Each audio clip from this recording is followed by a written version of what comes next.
Bharatiya Janata party की core committee team ने महाराष्ट्र के अगले मुख्यमंत्री के लिए देवेंद्र फडणवीस के नाम पर मुहर लगा दी है। देवेंद्र फडणवीस को सर्वसम्मति से महाराष्ट्र भाजपा विधायक दल का नेता चुना गया। विजय रूपाणी ने इसकी घोषणा की। मुझे लगता है कि एक ही प्रस्ताव आया हुआ है और कोई प्रस्ताव है? पक्का? तो सर्वानुमते यानी कि सर्वसम्मति से देवेंद्र फडणवीस जी को पार्टी के नेता के रूप में घोषणा करता हूं और नेता घोषित करता हूं। देशाच्या वित्तमंत्री श्रीमती निर्मलाजी इनसे नम्र निवेदन है कि वो स्वागत पर 2 शब्द कहें।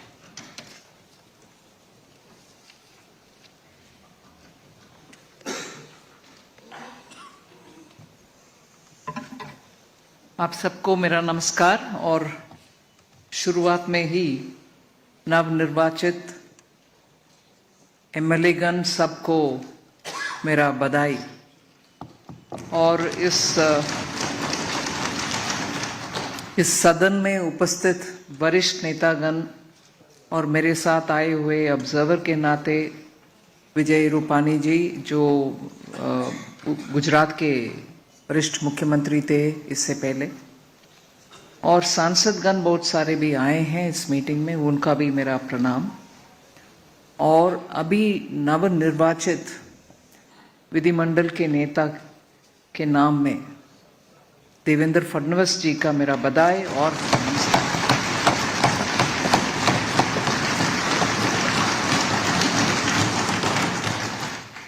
इस चुनाव के दौरान महाराष्ट्र के 14 करोड़ जनता जनार्दन के डिसीजन पूरे भारत के लिए एक संदेश है। ये रेगुलर असेंबली इलेक्शन नहीं है। लोकसभा चुनाव के बाद महाराष्ट्र के इस चुनाव, इससे पहले हरियाणा का, इन दोनों से जनता के संदेश स्पष्ट है और महाराष्ट्र से ऐसे unexpected unprecedented victory is a big message towards विकसित भारत। मैं मानती हूं कि जनता उनके अनुभव के अनुसार पिछले गठबंधन के सरकार जो कांग्रेस के नेतृत्व में चला, उसके वजह से महाराष्ट्र के पर्टिकुलरली और देश के लिए कितना अनसर्टनिटी और डेवलपमेंट के रास्ते में रुकावट पैदा हुआ, उससे जनता बहुत टायर्ड होकर के मन में उनको क्या चल रहा है हमारे महाराष्ट्र में, ऐसे भावना आकर के आज स्पष्ट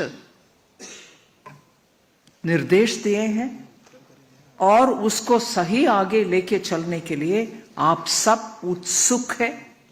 और मैं ये जरूर संदेश देना चाहती हूं कि डबल इंजन के सरकार मोदी जी के नेतृत्व में महाराष्ट्र के लिए और महाराष्ट्र के भविष्य के लिए उत्साह से, उमंग से, और जैसे चुनाव पत्र में आपने घोषणा की है, उन सभी वायदों को पूरे करते हुए महाराष्ट्र को आगे लेके जाएंगे।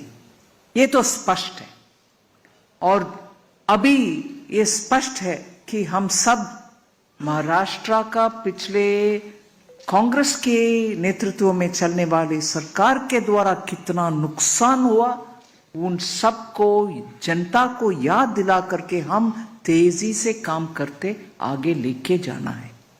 चाहे वो किसान के मामला हो, चाहे इंडस्ट्री का इन्वेस्टमेंट हो महाराष्ट्र में, चाहे हर रीजन का डेवलपमेंट हो महाराष्ट्र में, और प्रमुख बड़ा आज आर्टिफिशियल इंटेलिजेंस को उपयोग करते हुए हमारे ही युवा स्टार्टअप के रूप में इतना नए नए सोच के साथ सॉल्यूशंस दे रहे हैं भारत के इकोनॉमिक और आर्थिक व्यवस्था को सुधार करने के लिए। उन सब का इतना प्रोत्साहन महाराष्ट्र में मिलना चाहिए, मिल रही है, मगर और ज्यादा मिलना चाहिए। उनसे हमें स्पीडीली बहुत सारे काम को आगे ले चलना आसान होगा।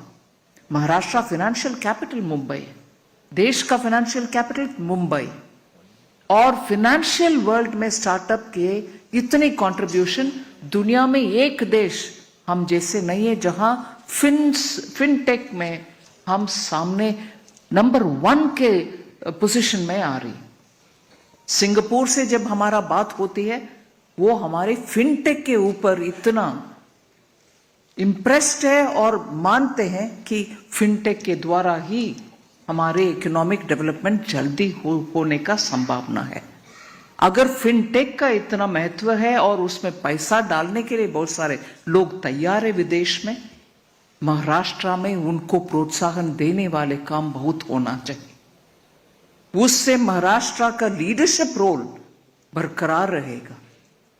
और जैसे इससे पहले महाराष्ट्र की कल्चर, लिटरेचर, भाषा और थॉट लीडरशिप का स्थान था, वो स्थान हम तुरंत और दोबारा प्राप्त करना है। और उसमें मैं माननीय प्रधानमंत्री जी का याद दिलाऊं, इस विषय में उनका कदम हम पिछले 6-8 महीने में जो हुआ उसको याद दिलाना जरूरी है।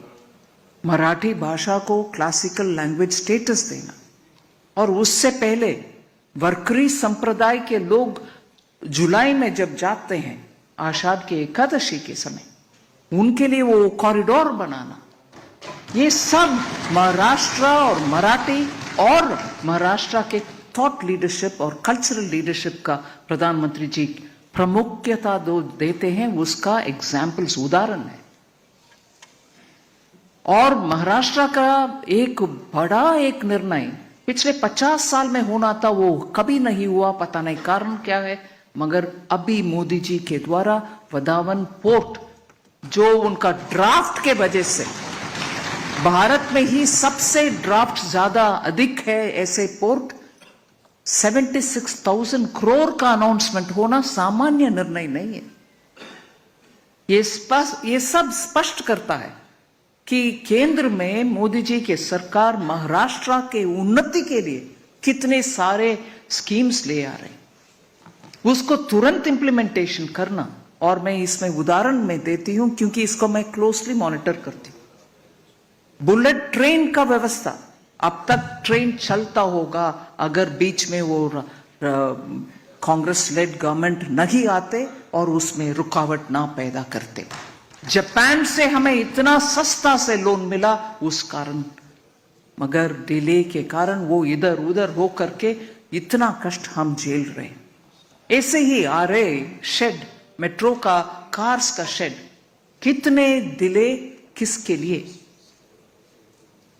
मुंबई सबर्बन ट्रेन्स का भीड़ हम देख रहे हैं, उसमें जनता का सुविधा के लिए हम काम करने के लिए सामने आए, रुकावट पैदा करने वाले दूसरे पार्टी है।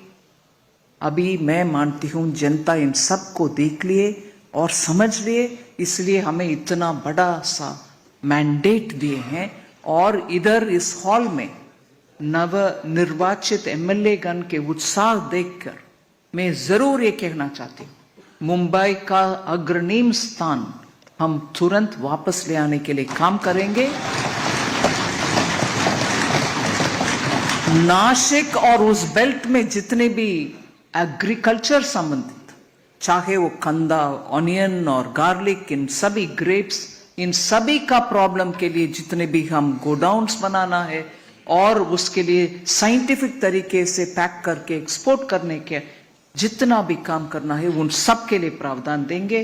और डिफेंस का मैन्युफैक्चरिंग में अग्रणी स्थान, इधर कॉरिडोर नहीं आया मगर उससे ज्यादा काम हो रही है, उसके लिए केंद्र सरकार के द्वारा defence manufacturing, defence component manufacturing के लिए हम डेफिनेट डेवलपमेंट के लिए हम काम करेंगे।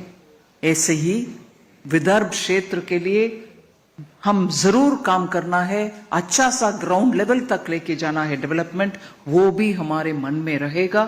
जैसे मैं हैदराबाद में बहुत सारे साल जी चुकी हूं, इसीलिए लातूर नांदेड़ उस प्रांत के ऊपर मेरा पर्सनल परिचय है, उस इलाके का भी हम प्रावधान देना है।